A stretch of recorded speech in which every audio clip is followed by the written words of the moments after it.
Hello everyone. Jadi di video kali ini aku akan menjelaskan tentang memperkenalkan tentang UI design. UI design intro. So, apa sih UI? Jadi UI adalah proses yang digunakan desainer untuk membangun antarmuka dalam perangkat lunak atau perangkat terkomputerisasi dengan fokus pada tampilan atau gaya.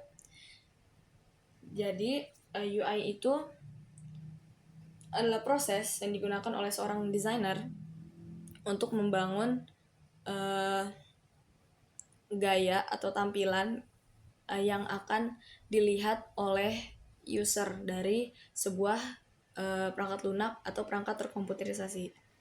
Terus apa kegunaannya UI? Jadi tujuannya adalah untuk menciptakan antarmuka yang mudah digunakan dan menyenangkan bagi pengguna. Jadi kalau misalnya antarmukanya mudah digunakan dan menyenangkan, pasti user akan menggunakannya lebih sering lagi gitu untuk memberikan kesan yang baik dan juga mempermudah proses dari kegiatan atau apapun purpose apps atau perangkat lunak ini gitu. Terus format UI design ada 3, graphical user interface, voice control interface, sama gesture based interface. Jadi ini graphical user interface atau GUIs. Ini voice controlled interface. Jadi ini dikontrolnya sama suara and gesture based. Ini VR ya kalau ini. Terus UI design. Jadi tujuan UI design adalah untuk menciptakan antarmuka yang menarik, interaktif, dan intuitif. Jadi UI design ini berfokus pada titik sentuh visual spesifik dari pengguna. Terus berpusat pada aspek permukaan desain termasuk visual. Jadi aspek permukaan tuh maksudnya yang dilihat ya, yang dilihat oleh user. Misalnya user pakai satu apps atau buka satu website, aspek permukaan tuh maksudnya looks-nya kayak desain ini, kayak font, tulisan, warna, sebagainya. Terus melibatkan perancangan elemen berwujud dari pengalaman seperti pilihan elemen dan bagaimana mereka berinteraksi. Jadi yang mendesain atau yang merencanakan, yang mendesain untuk si aplikasi ini atau website ini bekerja seperti apa juga di UI. Jadi interaksi apa yang akan dirasakan oleh user ketika memasukkan input gitu. Terus hasilnya berupa mockup, tata letak high fidelity, and prototype. Terus lebih berwujud karena pengguna langsung berinteraksi dengan UI.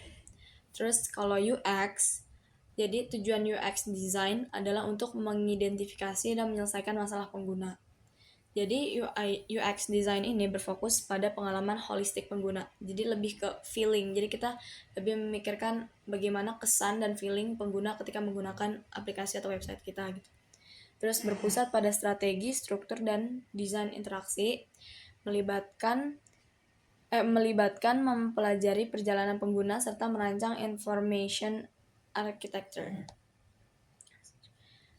Ya, melibatkan mempelajari perjalanan pengguna. Jadi kita memposisikan diri kita sebagai user, bagaimana pengalaman kita sebagai user menggunakan aplikasi tersebut gitu. Terus hasilnya berupa persona, peta, perjalanan pengguna, wireframe, dan prototype. Terus terakhir menggabungkan lingkungan, suasana hati, dan konteks pengguna. Next, jadi bagaimana menciptakan UI design yang baik sesuai dengan user behavior. Nih, untuk desain UI yang bagus, kamu harus mempertimbangkan satu, penilaian pengguna terhadap tampilan dan fungsinya. Jadi kita tuh harus memikirkan bagaimana tampilannya terhadap kesan dari pengguna, apakah tampilannya membosankan atau tampilannya justru terlalu rame dan membusingkan gitu. Terus dan fungsinya, jadi sebisa mungkin membuat aplikasi itu yang simple dan mudah digunakan untuk semua kalangan, atau minimal orang yang mangsa pasarnya kayak kita buat aplikasi ini untuk kalangan umur berapa, kalangan dengan gender apa, minimal mudah untuk mereka menggunakannya gitu. Terus kedua, desain yang menyenangkan, mudah digunakan, dan sesuai dengan kebutuhan pengguna. Yang ketiga, bangun kepercayaan pengguna terhadap brand dan produknya. Ini juga tampilan ini, UI ini juga bisa mempengaruhi pandangan orang ya terhadap brand dari aplikasi atau website yang kita buat tersebut dan produknya juga. Terus aesthetic usability effect. Jadi satu, dinilai dari tampilan dan fungsinya. Pengguna seringkali menganggap desain yang estetik sebagai desain yang lebih bermanfaat. Desain yang estetis menciptakan respons positif di otak orang-orang dan membuat mereka percaya bahwa desain tersebut benar-benar berfungsi dengan baik. Jadi kalau misalnya desain yang kita buat, contohnya misalnya aplikasi yang kita buat, dia itu tampilannya bagus, kita pasti yang kita pikirkan adalah oh ini yang buat oh ini aplikasinya profesional nih gitu karena tampilannya bagus gitu. Jadinya orang jadi lebih percaya kalau misalnya lebih percaya sama brand tersebut atau website tersebut gitu. Terus aesthetic usability effect lanjutnya misalnya ini, karena karena bagus gitu jadi orang ini Apple website ini dia memberikan kesan yang bagus gitu website, jadi orang tertarik dan percaya dengan brandnya ini. Terus ini juga, ini tuh dari e-commerce Tokopedia. Jadi ini tuh menunjukkan bahwa ini tuh mudah gitu.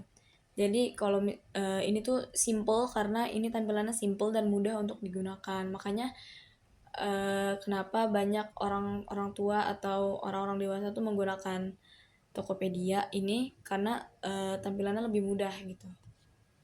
Terus dua, menyenangkan, mudah digunakan, dan sesuai kebutuhan.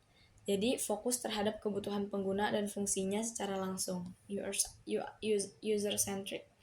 Terus membangun fitur-fitur gamifikasi untuk membuat desain semakin menyenangkan. Nih, utamakan kebutuhan dan fungsinya. Jadi ini ya di sini kita bisa langsung lihat nih semua option dan apapun itu yang mau kita kerjakan semuanya ada di sini gitu. Jadi lebih mudah, nggak usah nyari-nyari scroll dulu gitu. Terus gamifikasi ini tuh kayak interaktif gitu, jadinya ini ada leaderboard ini, jadi lebih interaktif. Terus bangun kepercayaan terhadap brand dan produknya. Desain yang baik adalah yang dapat memperhitungkan segala aspek emosional, yang mampu terhubung dengan pengguna dan menimbulkan interaksi positif, yang menyenangkan dan mudah digunakan. Ini emotional design pada Grab Web. Grab jadikan setiap hari lebih istimewa. Ini termasuk maksudnya mencoba untuk mengambil perhatian orang ya, coba untuk relate untuk kehidupan orang, karena kan Grab ini atau ojek online ini kan sering digunakan oleh orang-orang gitu. Nah, gimana caranya membangun kepercayaan orang untuk naik Grab ini gitu. Dan sekian, aku mau membahas sedikit tentang ini karena tadi ini lumayan kelewat. Jadi gamification ini, jadi kayak dia tuh interaktif gitu, kayak game ya, gamification tuh kayak game gitu. Jadi kayak ada pencapaiannya gitu. Ini peringkat belajar, jadi yang teratas dengan mengumpulkan skill point. Jadi dengan adanya ini, jadi merasa kalau orang itu pengguna user merasa kalau aplikasinya itu nggak monoton, kayak ada interaksi gitu di dalam aplikasi yang digunakan gitu. Biasanya gamification ini digunakan untuk website atau aplikasi-aplikasi belajar gitu. Kayaknya ini, kalau yang ini dari Skillful kayaknya. Ini dari website Skillful. Ada juga di Duolingo juga bisa tuh kan, kayak leaderboard gini sama teman mutual account di Duolingo. Kayak gitu. Okay, that's the end of the video. I hope it's useful and helping people out there. and bye, see you on next video.